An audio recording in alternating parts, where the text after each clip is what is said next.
ಇನ್ನು ಕರ್ನಾಟಕದ ಜೊತೆ ಭಾಷಾ ಸಂಘರ್ಷಕ್ಕೆ ಇಳಿದ ಕೇರಳ. ಕೋಗಿಲು ಒತ್ತುವರಿ ಬಳಿಕ ಈಗ ಕೇರಳ ಮತ್ತೊಂದು ಕಿತಾಪತಿ ಮಾಡ್ತಾ ಇದೆ. ಕನ್ನಡ ಶಾಲೆಗಳಲ್ಲಿ ಮಲಯಾಳಂ ಹೇರಿಕೆಗೆ ಸಿದ್ದರಾಮಯ್ಯ ವಿರೋಧ ವ್ಯಕ್ತಪಡಿಸಿದ್ದಾರೆ. ಮಲಯಾಳಂ ಕಡ್ಡಾಯದ ವಿರುದ್ಧ ಟ್ವೀಟ್ ಮಾಡಿದ್ರು ಸಿದ್ದರಾಮಯ್ಯ. ಇದೀಗ ಕೇರಳ ಸಿಎಂ ಪಿಣರಾಯಿ ವಿಜಯನ್ಗೆ ಪತ್ರ ಬರೆದಿದ್ದಾರೆ. ಭಾಷಾ ಮಸೂದೆ ತರೋದಕ್ಕೆ ಮುಂಚೆ ಶಿಕ್ಷಣ ತಜ್ಞರ ಜೊತೆ ಚರ್ಚಿಸಿ, ನೆರೆ ರಾಜ್ಯದವರ ಜೊತೆ ಸಮಾಲೋಚನೆ ಮಾಡಿ ಅಂತ ಸಿಎಂ ಒತ್ತಾಯಿಸಿದ್ದಾರೆ. ಮಸೂದೆಯನ್ನ ಪುನರ್ ಪರಿಶೀಲನೆ ಮಾಡಿ ಅಂತ ಆಗ್ರಹಿಸಿದ್ದಾರೆ. ಸಾಂವಿಧಾನಿಕ ಜವಾಬ್ದಾರಿಯ ಭಾವನೆಯಿಂದ ನಿಮಗೆ ಈ ಪತ್ರ ಬರೀತಾ ಇದ್ದೀನಿ. ಮಲಯಾಳಂ ಭಾಷಾ ಮಸೂದೆ ಬಗ್ಗೆ ತಮ್ಮೊಂದಿಗೆ ಹಂಚಿಕೊಳ್ಳೋದಕ್ಕೆ ಬಯಸ್ತೀನಿ. ಭಾಷೆ ಕಡ್ಡಾಯ ಬದಲಿಗೆ ಪರಸ್ಪರ ಗೌರವ ಮತ್ತು ಸಹಬಾಳ್ವೆಯ ಮೂಲಕ ವಿಕಸನ.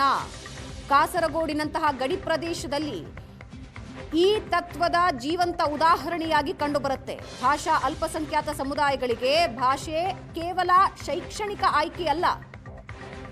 ಕೇರಳ ಸರ್ಕಾರ ಕಾಯ್ದೆ ಜಾರಿಗೆ ಮುನ್ನ ಭಾಷಾ ಅಲ್ಪಸಂಖ್ಯಾತ ಸಮುದಾಯಗಳು, ಶಿಕ್ಷಣ ತಜ್ಞರು ಮತ್ತು ನೆರೆಯ ರಾಜ್ಯಗಳೊಂದಿಗೆ ಸಮಾಲೋಚನೆ ನಡೆಸಬೇಕು. ಪ್ರಸ್ತಾಪಿತ ಮಸೂದೆಯನ್ನ ಪುನರ್ ಪರಿಶೀಲನೆಗೆ ಒಡ್ಡಬೇಕು ಅಂತ ಕೋರ್ತೀನಿ ಅಂತ ಪತ್ರ ಬರೆದಿದ್ದಾರೆ ಸಿಎಂ ಸಿದ್ದರಾಮಯ್ಯ. ಟ್ವೀಟ್ ಮೂಲಕ ತಮ್ಮ ಆಕ್ರೋಶ ಹೊರಹಾಕಿದ್ರು. ಅದರ ಜೊತೆಗೆ ಕೇರಳ ಸಿಎಂ ಪಿಣರಾಯಿ ವಿಜಯನ್ಗೆ ಪತ್ರ ಕೂಡ ಬರೆದಿದ್ದಾರೆ. ನಾವು ಈ ಬಗ್ಗೆ ಹೋರಾಟ ಸಹ ಮಾಡ್ತೀವಿ ಅಂತ ಸಿದ್ದರಾಮಯ್ಯ ಅವರು ಮಾತಾಡಿದ್ದಾರೆ.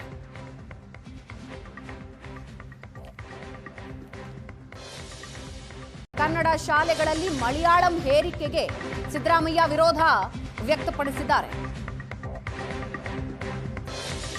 ಮಲಯಾಳಂ ಕಡ್ಡಾಯದ ವಿರುದ್ಧ ಟ್ವೀಟ್ ಮಾಡಿದ್ರು ಸಿದ್ದರಾಮಯ್ಯ. ಇದೀಗ ಕೇರಳ ಸಿಎಂ ಪಿಣರಾಯಿ ವಿಜಯನ್ಗೆ ಪತ್ರ ಬರೆದಿದ್ದಾರೆ.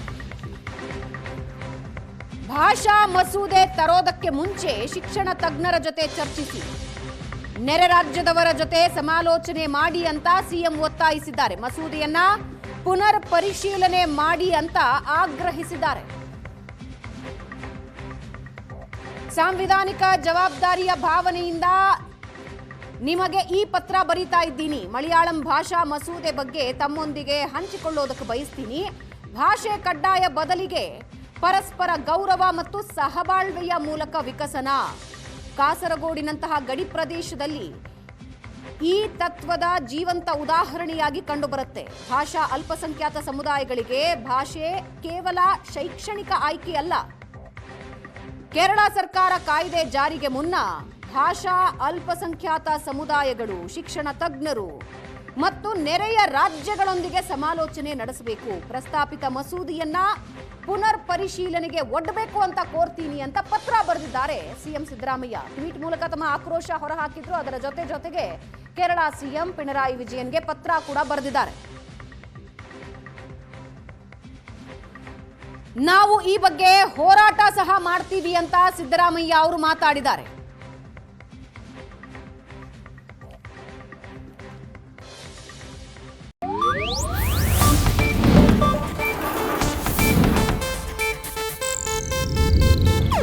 ಇದು ಏಷ್ಯಾನೆಟ್ ನ್ಯೂಸ್ ನೆಟ್ವರ್ಕ್ ಪ್ರಸ್ತುತಿ.